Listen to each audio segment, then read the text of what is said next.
Olá, meus amigos e minhas amigas. As forças russas anunciaram nesse domingo que tomaram o controle total de uma cidade no leste da Ucrânia, enquanto avançam em direção à cidade estrategicamente importante de Pokrovsk.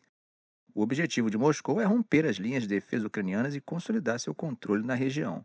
Os russos, que atualmente controlam cerca de um quinto da Ucrânia desde o início da guerra em 2022, estão tentando conquistar toda a região de Donbás, uma área que equivale à metade do estado de Ohio, nos Estados Unidos. O Ministério da Defesa da Rússia declarou que suas tropas capturaram a cidade de Novorodivka, a 12 quilômetros de Pokrovsk, um importante centro ferroviário e rodoviário para as forças ucranianas na área.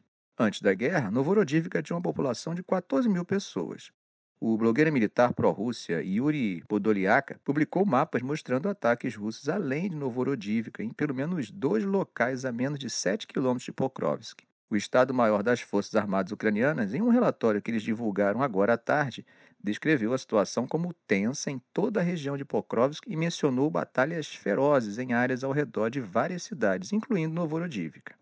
O relatório afirma que até agora o inimigo realizou 23 ataques às posições ucranianas e que há combates em 6 localidades diferentes. A imprensa ainda não conseguiu verificar imediatamente os relatórios de batalha de nenhum dos dois lados devido a restrições de comunicação impostas pela guerra. Na semana passada, o presidente russo Vladimir Putin afirmou que uma incursão ucraniana na região russa de Kursk não havia desacelerado o avanço russo no leste da Ucrânia e que havia enfraquecido as defesas de Kiev ao longo da linha de frente, beneficiando Moscou. Por outro lado, o principal comandante militar da Ucrânia declarou que a incursão na região de Kursk estava funcionando e que não houve avanços russos em Pokrovsk nos últimos 6 dias. Ele afirmou que um dos objetivos dessa incursão era desviar as forças russas de Pokrovsk e Kurakov. Atualmente, a Rússia controla cerca de 80% da região Donbás. Alguns blogueiros militares russos expressaram certa preocupação com a possibilidade de o exército estar se estendendo demais devido à velocidade dos recentes avanços no leste. E os ataques continuam. Na região de Donetsk, no leste da Ucrânia, mais perdas foram registradas após um ataque russo que aconteceu nesse domingo. O governador Vadim Filashkin informou que o bombardeio russo atingiu o pequeno vilarejo de Cherkassk, resultando na morte de 3 mulheres. As vítimas tinham 43, 45 e 53 anos, e um homem também ficou ferido. Além das perdas humanas, o ataque danificou pelo menos 9 casas e carros. Filashkin afirmou que o bombardeio foi feito com munições de fragmentação e pediu que os moradores deixem a área, usando o aplicativo de mensagens Telegram para se comunicar com a população. Como vocês sabem, por meses, bombardeios com artilharia, bombas e mísseis russos vêm atingindo os assentamentos em Donetsk. No último relatório diário das linhas de frente, o exército ucraniano relatou cerca de 100 confrontos na região nas últimas 24 horas. Bom, gente, por falar em relatório, segundo o relatório de inteligência da CIA e do MI6 britânico, a ofensiva ucraniana em Kursk estaria gerando questionamentos dentro da elite russa e abalando o discurso de guerra de Putin. Segundo o diretor da CIA, Bill Burns, e o chefe do MI6, Richard Moore, essa operação teve um impacto importante na política interna da Rússia. Burns descreveu a ofensiva como um avanço tático relevante que aumentou o moral ucraniano e expôs fraquezas na Rússia, gerando perguntas na elite russa sobre o rumo da guerra. Durante o Financial Times Weekend Festival em Londres, Moore elogiou a operação como uma manobra ousada e audaciosa dos ucranianos para tentar mudar o jogo, embora tenha destacado que ainda é cedo para avaliar quanto tempo Kiev conseguirá manter o território russo que tomou. Essa é a primeira vez na história que os chefes da CIA e do MI6 apareceram juntos em um evento público.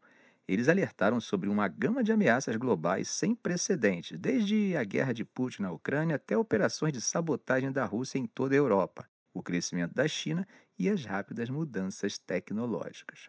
Quando foi questionado sobre o possível envio de mísseis balísticos de curto alcance do Irã para a Rússia, Burns afirmou que se a Rússia começasse a usar esses mísseis no conflito, esse envio ficaria muito óbvio, assim como foi o uso dos drones que Teherã já forneceu a Moscou. Sobre as operações de sabotagem russas, Moore as classificou como imprudentes e mencionou que a inteligência russa está ficando um pouco selvagem. Ele fez referência ao envenenamento do ex-agente russo Sergei Skripal no Reino Unido em 2018 como um exemplo desse comportamento. Burns também acrescentou que a CIA está atenta à possibilidade de a Rússia realizar operações semelhantes contra os Estados Unidos inclusive facilitando a imigração ilegal na fronteira com o México. Apesar dessas ameaças, gente, os dois chefes de espionagem ressaltaram que o maior desafio enfrentado por suas agências não está na Rússia ou no Oriente Médio, mas no crescimento da China.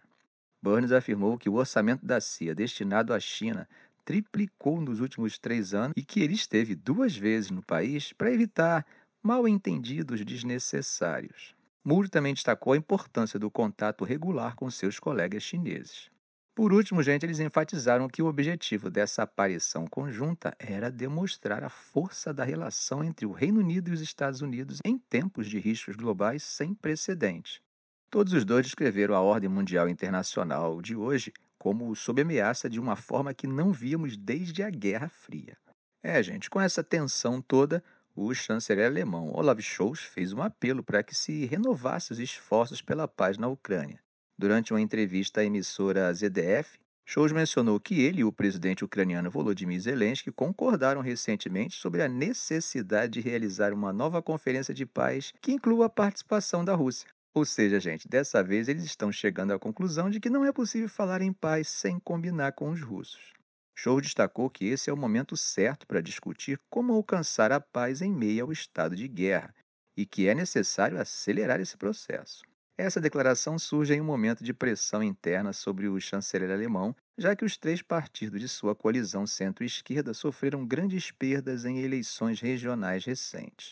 Grupos que defendem melhores relações com Moscou, como o Partido Nacionalista Alternative for Germany e o novo Partido Anti-Establishment, registraram ganhos históricos nas urnas. Zelensky havia afirmado em julho que esperava ter um plano pronto até novembro para realizar uma segunda cúpula internacional sobre a paz na Ucrânia, com a presença de representantes russos.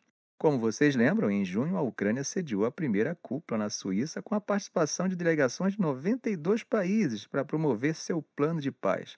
Na ocasião, no entanto, a Rússia não foi convidada e o encontro acabou sendo um verdadeiro fiasco. Bom, gente, atravessando o Mediterrâneo, a violência na região do Oriente Médio continua a se espalhar, agora atingindo a fronteira entre a Cisjordânia e a Jordânia. No domingo, 3 seguranças israelenses foram mortos por um motorista de caminhão jordaniano em um tiroteio no ponto de travessia da Ponte Allenby, também conhecida como Ponte King Hussein.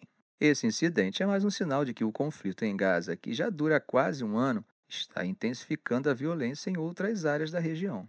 De acordo com o exército israelense, o motorista do caminhão, que tinha 39 anos e pertencia à influente tribo Huaytat, desceu do veículo e abriu fogo contra as forças de segurança israelenses que operavam no local. Segundo as autoridades, o atirador foi neutralizado pelas forças de segurança, mas 3 civis israelenses acabaram declarados mortos após o ataque. As autoridades jordanianas informaram ainda que uma investigação sobre o tiroteio foi aberta e que o ponto de travessia na fronteira foi fechado. A área da Ponte Allenby tem sido, em grande parte, tranquila desde a assinatura de um tratado de paz entre Israel e Jordânia em 1994. Mas o domingo teve mais confrontos. Dessa vez, um ataque aéreo israelense no norte de Gaza matou um alto funcionário de ajuda humanitária, além de 2 mulheres e 2 crianças de sua família. Gente, difícil não se incomodar com essa situação. Torçamos para que a humanidade do diálogo e da diplomacia substitua o mais rápido possível a barbárie e a desinteligência do argumento das armas. Ficamos por aqui. Se esse vídeo foi útil para você, faça um comentário, compartilhe em suas redes sociais, dê um like. E é claro, se ainda não for inscrito, inscreva-se no canal e ative o sininho para não perder os próximos vídeos. Ok, gente? Um grande abraço do professor Arão Alves.